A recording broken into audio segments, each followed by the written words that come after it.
তিতুমির সরকারি কলেজকে বিশ্ববিদ্যালয় হিসেবে স্বীকৃতি সহ ৭ দফা দাবিতে সড়কে অনশন ও সড়ক অবরোধ করে বিক্ষোভ কর্মসূচি পালন করছে শিক্ষার্থীরা। এতে যান চলাচল বন্ধ হয়ে যাওয়ায় চরম দুর্ভোগে পড়েছে সাধারণ মানুষ। তিতুমির কলেজকে স্বতন্ত্র বিশ্ববিদ্যালয় ঘোষণার দাবিতে দীর্ঘদিন ধরে আন্দোলন করছে কলেজটির শিক্ষার্থীরা। সেই ধারাবাহিকতায় বুধবার বিকেল ৫টা থেকে শিক্ষার্থীরা আমরণ অনশন পালন করছে। অনশনের ২০ ঘণ্টা পার হলেও দাবিতে কর্তৃপক্ষ কর্ণপাত না করায় বিক্ষুব্ধ হয়ে উঠছেন শিক্ষার্থীরা। পরে নিজ ক্যাম্পাস থেকে বেরিয়ে গুলশান মহাখালী সড়কে অনশন করে সড়ক আটকে রাখে তিতুমিরের শিক্ষার্থীরা। দাবি আদায় না হওয়া পর্যন্ত আন্দোলন চলবে বলে জানায় তারা। পরিস্থিতি পর্যবেক্ষণ করতে ওই এলাকার আইন শৃঙ্খলা বাহিনী সতর্ক অবস্থানে রয়েছে।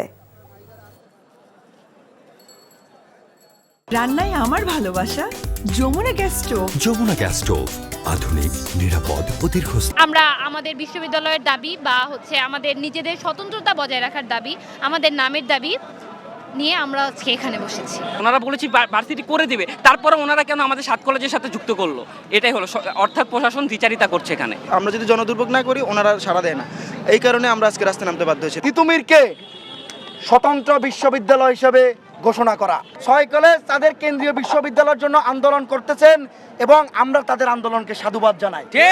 তিতুমির কলেজের সাথে তাদের কোনো সাংঘর্ষিক অবস্থান নেই। তারা তাদের আন্দোলনে আছেন, আমরা আমাদের আন্দোলনে আছি। তিতুমির কলেজকে স্বতন্ত্র বিশ্ববিদ্যালয় করার দাবিতে রাজধানীর মহাখালী এলাকায় আমরণ অনশন করছে শিক্ষার্থীরা। এতে সৃষ্টি হয়েছে তীব্র যানজট। সরাসরি সেই খবর জানতে যাচ্ছি মহাখালীতে। সহকর্মী সাদরিনা খন্দকার রয়েছেন সেখানে। সাদরিনা, গুলশানের এখনকার পরিস্থিতি কি? আর আপনি যে তিতুমির কলেজের সামনে আছেন, শিক্ষার্থীরা কি এখনও সড়ক অবরোধ করে অনশন করছেন?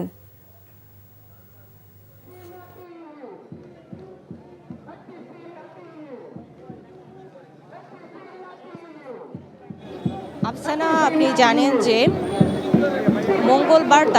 মঙ্গলবার থেকে তারা পরীক্ষা এবং সকল ধরনের ক্লাসের কর্মসূচি বাদ দিয়ে বিক্ষোভ করা শুরু করেছে। আজকে দুপুর থেকে তারা বিক্ষোভ শুরু করেছে এবং বুধবার থেকে তারা আমরণ কর্মসূচি পালন করছে। সেই আমরণ কর্মসূচিটা এখন গণ অনশন কর্মসূচিতে রূপ নিয়েছে। তারা বলেছে যে যতক্ষণ পর্যন্ত সরকারি তিতুমির কলেজকে রাষ্ট্রীয়ভাবে তিতুমির বিশ্ববিদ্যালয় বলে ঘোষণা করা না হবে ততক্ষণ পর্যন্ত তারা রাজপথ ছাড়বে না। এদিকে মহাখালী, গুলশান, বাড্ডা লিংক রোড পথ তারা অবরোধ করে রেখেছে।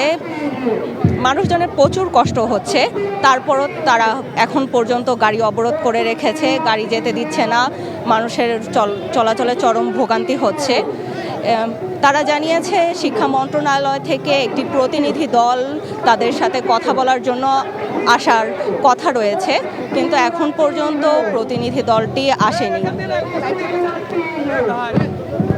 আমরণ অনশন কর্মসূচিতে গতকাল বুধবার 2 জন শিক্ষার্থী অসুস্থ হয়ে গিয়েছিল। তখন তারা তাদের শিক্ষককে জানিয়েছে। তাদের প্রতিক্রিয়া না থাকায় তারা বলেছে যে আমরা এখন যতজন পারবো ততজন এখন অনশনে যোগদান করব এবং যতক্ষণ পর্যন্ত আমাদের বিশ্ববিদ্যালয় না হবে এবং তাদের যে 7টি দফা রয়েছে, 7টি দাবি রয়েছে, সেটা না হবে, তাদের এই রাজপথ ছাড়বেন না।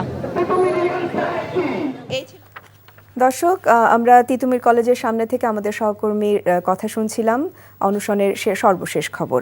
রান্নায় আমার ভালোবাসা Jamuna gas stove. Jamuna gas stove, আধুনিক, নিরাপদ ও দীর্ঘস্থায়ী।